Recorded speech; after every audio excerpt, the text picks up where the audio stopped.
I'm Anthony Forrest, the president of Steel Cod, and I'm here with Jon Beresford, our VP of Sales, ready to discuss all things appliances.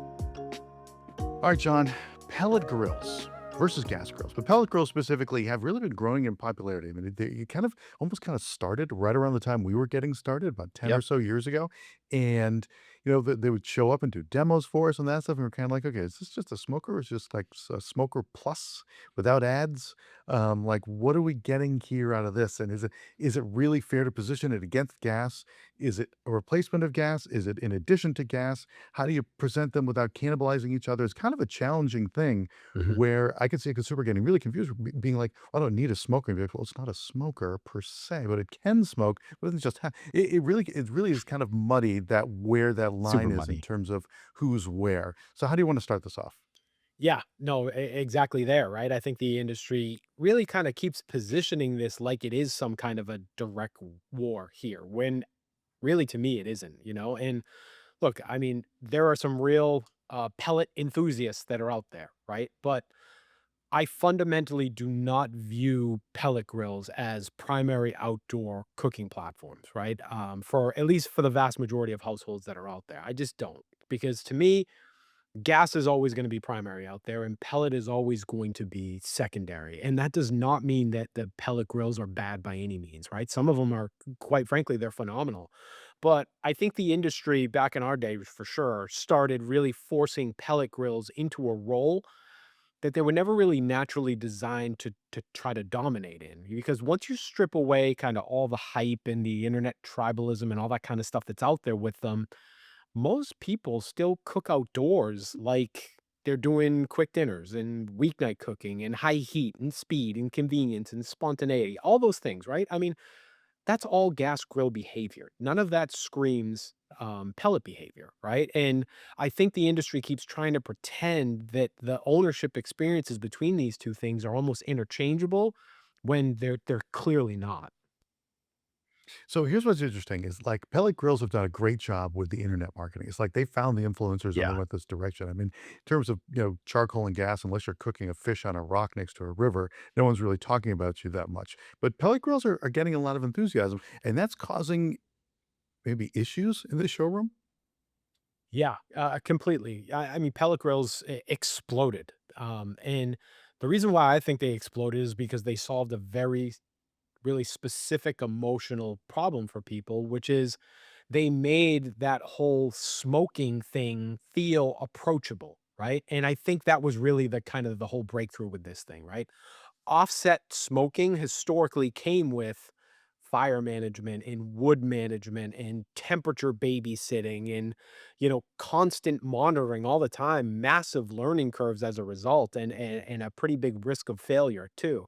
And pellet grills dramatically lowered the intimidation barrier there. And I think that when they first came out, that mattered enormously, because now suddenly anybody could smoke ribs or brisket or, whatever without feeling like they needed to become some sort of a pit master first, right? And that's why pellet grills exploded online, to your point. The internet loves pellet cooking culture because long form smoking content performs incredibly well, right? Everybody knows what that feels and smells and tastes like, all that kind of stuff, right? But the problem there is that internet cooking behavior and ownership behavior in the real world are never going to be the same thing. Just like, I mean, we talk about these types of things all the time, but it's especially true with pellet grills. All right. So you said early on that kind of gas grills are a closer match to how most people cook Mhm. versus, you might want to smoke something that day, but like I think about like my wife and I don't do Yeah, a ton of smoked meats, and that's going to be an option for it. It seems nice, but I mean, if you're going to do it a couple times a year, it isn't worth it investing the whole thing. So, for sure. really, kind of the gas grills. This is where this gets, talking about how people cook. This is where the differentiation really starts to happen.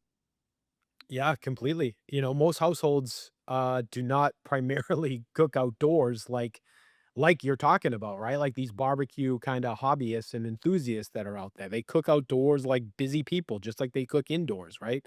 And that matters when you start making decisions between gas and pellet and those types of things, right? Most real outdoor cooking behavior that's out there is burgers and chicken and vegetables and steaks and, just these faster cooks that are out there, right? Last minute uses a lot of time too, right? Throw some stuff on the grill real quick, get it hot and serve it up.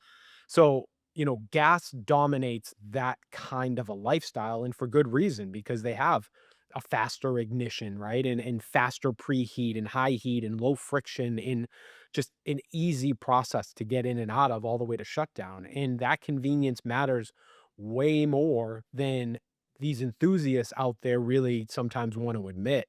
And I think a lot of the pellet owners eventually discover this themselves. They've been long enough, you're right, roughly about 10, 12 years maybe when they kind of really hit the mainstream.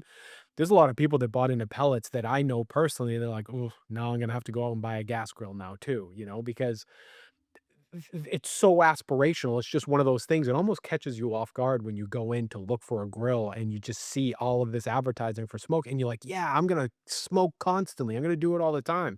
I can cook a chicken, but I could smoke a chicken too, right? You just start convincing yourself that it seems to be the right appliance.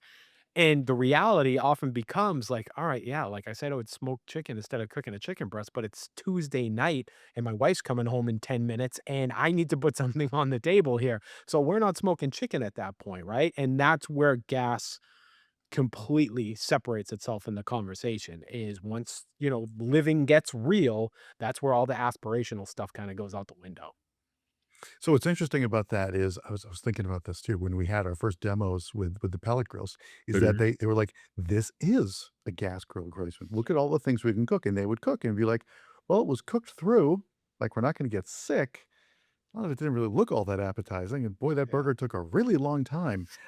Yeah, Um, they did. so, like, this is a real issue here that I think what you're saying is stop pretending this is a replacement for gas.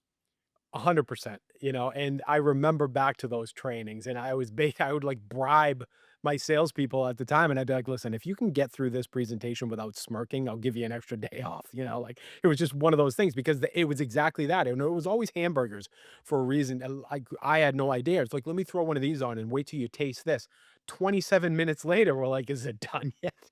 And it's like, don't worry, it's worth the wait, all that stuff, right? So yeah, you're 100% right, right? And I think that positioning created really massive confusion in showrooms because pellet grills are incredible supplemental outdoor cooking tools, right? Just like we talk about with all the other things, like pizza ovens. You're never going to use that as your primary cooking thing outside either, right? This is really where this needs to land. But listen, we were around in the time when the industry started pretending that pellet grills could realistically replace gas, and the conversation started disconnecting from, like we were talking about and joking about, how people actually live, right? Because pellet, where it excels, is low and slow and smoke and temperature consistency and long form cooking and like really kind of like that hands off smoking stuff. And gas, like we just talked about, is speed, flexibility, high heat, and quick recovery, right? So those aren't even close. They're not even in the same stratosphere in terms of ownership behaviors, right? So trying to force them into the same lane creates significantly worse customer guidance at that point. And really, that's your job at the end of the day, right? Is to separate these lanes from one another and just say, if you're this, go here. And if you're this, go here. And those waters have been muddied for way too long now. So I think you hit on it when you said separating the lanes, because once you do separate the lanes, now you can create something special for the customer in their outdoor experience. Because now, for the person that does have the time, does want to make the time, it is an aspirational thing. Yeah. There's some real opportunity here because, like you said, unless you're going to saw off a 55-gallon drum and make your own smoker, you can really make some magic here with these pellets. And that's where you can win more than trying to have these two duke it out. For sure. And again, this isn't an indictment on Pellet. Pellet, where it belongs in the conversation, is phenomenal. All the passion around pellet grills is deserved, right? It can be phenomenal, but the lifestyle fit matters way more than all of the internet, hobbyists and all that kind of stuff ever wanted to admit. And because pellet ownership asks really different things from a customer, right? Well, like all those things that we talked about, you're still managing pellets, right? That's not the easiest thing. Ash cleanup isn't the easiest thing, right? The electrical dependency outside, you don't always have that, right? Slower startup behavior. A lot of people can get annoyed by that. There's just different maintenance patterns that are sprinkled in order for it to work the way that you want to, right? And there's just different expectations entirely just around the heat behavior in and of itself. And listen, some people, in fact, I'll say many people love that experience, but others are going to realize very quickly that they prefer the speed and simplicity and direct heat that gas cooking offers. And that does not make them less serious outdoor cooks. I mean, sometimes if you pick gas over pellet, like you get shamed if you mention that in like a Reddit thread, they'll be like, you don't know what you're doing. And it's like, it's just one of those things that the internet tends to get weird about, but not everybody wants outdoor cooking to become a hobby in their life, you know? Some people just wanna get really good food really fast and really conveniently, and that's why gas is always gonna win that style of conversation out there. So we try to in our versus episodes have a clear winner and a loser, or at Yeah, least give an opinion and push one direction. This feels more like when you have a boxer and a wrestler fighting. It's for the spectacle of it, but it's idiotic.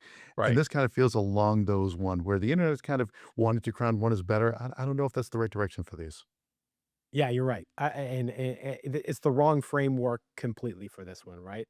Nobody ever is gonna say that a cast iron pan is gonna replace a gas burner, right? I mean, they solve completely different cooking experiences, and that's how really gas and pellets should be positioned, right? It's not winner versus loser here.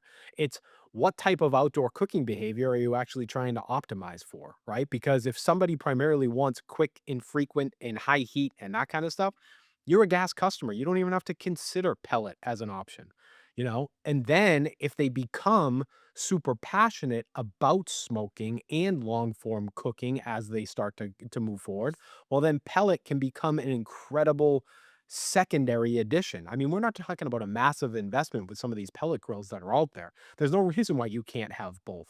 And that's how, I honestly think that most households should approach this category. And I know, again, pellet enthusiasts hate hearing that kind of stuff, but I think forcing pellet into a primary grill replacement role creates a lot of ownership mismatch long term. And we've seen it again, almost a decade or a little over a decade now, where we've seen these horror stories pop up where they're like, I had it and I hated it. Well, you didn't hate it. You were just trying to use it for something that it was never meant to do. So that's the thing. It has its place, just like anything else. Pellet grills are not bad. Some of them are even phenomenal. But I think the industry created that confusion by pretending that gas and pellet occupy kind of that exact same role in outdoor cooking. And gas remains really, to this day and for the foreseeable future, the foundational outdoor cooking platform for most households. We drop a new episode every day of the week, including weekends. Don't forget to rate and subscribe wherever you listen to podcasts.